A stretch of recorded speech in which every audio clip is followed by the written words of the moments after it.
അസ്സലാമു അലൈക്കും.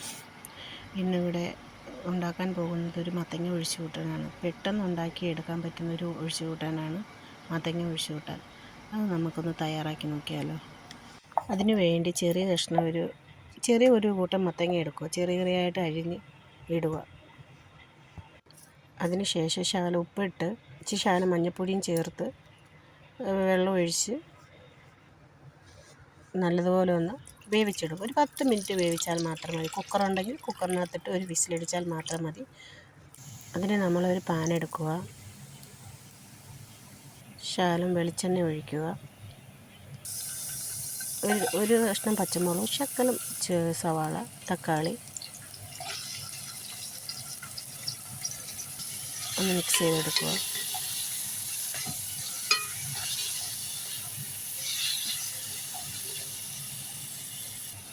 മഞ്ഞൾപ്പൊടി, ഉപ്പ്, ചില്ലി പൗഡർ,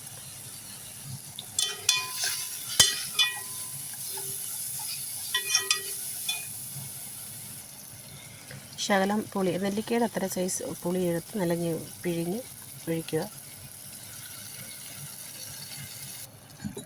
അതിനുശേഷം നമ്മൾ വേവിച്ച് വെച്ചിരിക്കുന്ന ആ മത്തങ്ങ എടുത്ത് അതിനകത്ത് ചേർക്കുക.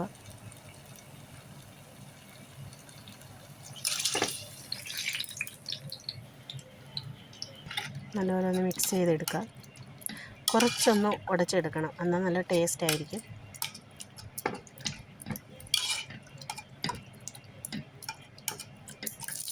ഒരുപാട് ഉടഞ്ഞു പോകേണ്ട, ശകലമായിട്ടൊന്ന് ജസ്റ്റ് ഒന്ന് ഉടച്ചാൽ മാത്രം മതി.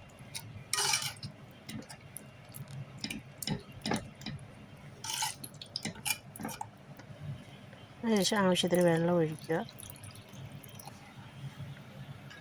ഒന്ന് മിക്സ് ചെയ്ത്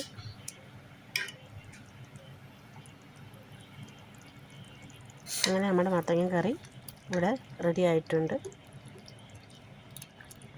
അതിനുശേഷം ഒരു പാൻ എടുക്കുക. കുറച്ച് വെളിച്ചെണ്ണ, കടുക്, സവാള, കുറച്ച് മുളക്, കരിവേപ്പില ഉണ്ടെങ്കിൽ കരിവേപ്പിലയും നല്ല ടേസ്റ്റ് ആയിരിക്കും അതിനകത്ത് ചേർത്താൽ. അങ്ങനെ നമ്മുടെ മത്തങ്ങ കറി ഇവിടെ റെഡി ആയിട്ടുണ്ട്. നല്ല ടേസ്റ്റാണ്, വെള്ളച്ചോറിൻ്റെ കഴിക്കാൻ നല്ല ടേസ്റ്റാണ്. നിങ്ങൾ ഉണ്ടാക്കിയതിന് ശേഷം കമൻറ്റ് ബോക്സിൽ കമൻറ്റ് ചെയ്യുക, അഭിപ്രായങ്ങൾ പറയുക. എൻ്റെ വീഡിയോ ഇഷ്ടപ്പെട്ടെന്ന് ഞാൻ ഇരിക്കുന്നു. ലൈക്ക് ചെയ്യുക, ഷെയർ ചെയ്യുക, സബ് ചെയ്യുക. അടുത്തൊരു വീഡിയോയുമായി കാണാം. ബൈ. അതിനു വേണ്ടി ചെറിയ ഒരു കൂട്ടം മത്തങ്ങ എടുക്കുക. ചെറിയായിട്ട് അരിഞ്ഞ് ഇടുക. അതിനുശേഷം ശകലം ഉപ്പിട്ട് ശകലം മഞ്ഞൾപ്പൊടിയും ചേർത്ത് വെള്ളം ഒഴിച്ച് നല്ലതുപോലെ ഒന്ന് വേവിച്ചെടുക്കും. ഒരു 10 മിനിറ്റ് വേവിച്ചാൽ മാത്രം മതി. കുക്കറുണ്ടെങ്കിൽ കുക്കറിനകത്തിട്ട് ഒരു വിസിലടിച്ചാൽ മാത്രം മതി. അതിന് നമ്മളൊരു പാൻ എടുക്കുക. ശകലം വെളിച്ചെണ്ണ ഒഴിക്കുക. ഒരു കഷ്ണം പച്ചമുളക്, ശകലം സവാള, തക്കാളി ഒന്ന് മിക്സ് ചെയ്തെടുക്കുക.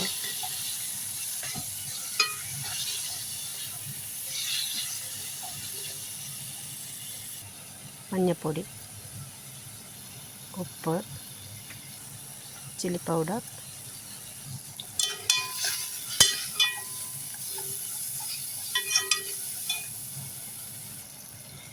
ശകലം പുളി, നെല്ലിക്കയുടെ അത്ര സൈസ് പുളി എടുത്ത് നല്ല പിഴിഞ്ഞ് ഒഴിക്കുക. അതിനുശേഷം നമ്മൾ വേവിച്ച് വെച്ചിരിക്കുന്ന ആ മത്തങ്ങ എടുത്ത് അതിനകത്ത് ചേർക്കുക.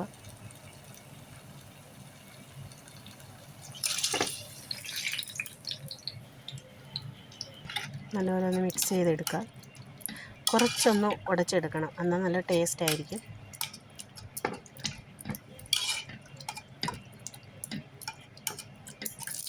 ഒരുപാട് ഉടഞ്ഞു പോകേണ്ട, ശകലമായിട്ടൊന്ന് ജസ്റ്റ് ഒന്ന് ഉടച്ചാൽ മാത്രം മതി.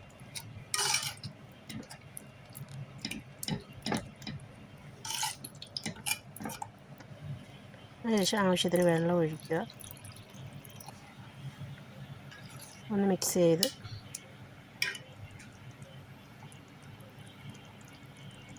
അങ്ങനെ നമ്മുടെ മത്തങ്ങ കറി ഇവിടെ റെഡി ആയിട്ടുണ്ട്. അതിനുശേഷം ഒരു പാൻ എടുക്കുക, കുറച്ച് വെളിച്ചെണ്ണ, കടുക്, സവാള, കുറച്ച് മുളക്, കരിവേപ്പില ഉണ്ടെങ്കിൽ കരിവേപ്പിലയും നല്ല ടേസ്റ്റ് ആയിരിക്കും അതിനകത്ത് ചേർത്താൽ. അങ്ങനെ നമ്മുടെ മത്തങ്ങ കറി ഇവിടെ റെഡി ആയിട്ടുണ്ട്. നല്ല ടേസ്റ്റാണ്, വെള്ളച്ചോറിൻ്റെ കഴിക്കാൻ നല്ല ടേസ്റ്റാണ്. നിങ്ങൾ ഉണ്ടാക്കിയതിന് ശേഷം കമൻറ്റ് ബോക്സിൽ കമൻറ്റ് ചെയ്യുക, അഭിപ്രായങ്ങൾ പറയുക. എൻ്റെ വീഡിയോ ഇഷ്ടപ്പെട്ടെന്ന് ഞാൻ ഇരിക്കുന്നു. ലൈക്ക് ചെയ്യുക, ഷെയർ ചെയ്യുക, സബ് ചെയ്യുക. അടുത്തൊരു വീഡിയോയുമായി കാണാം. ബൈ.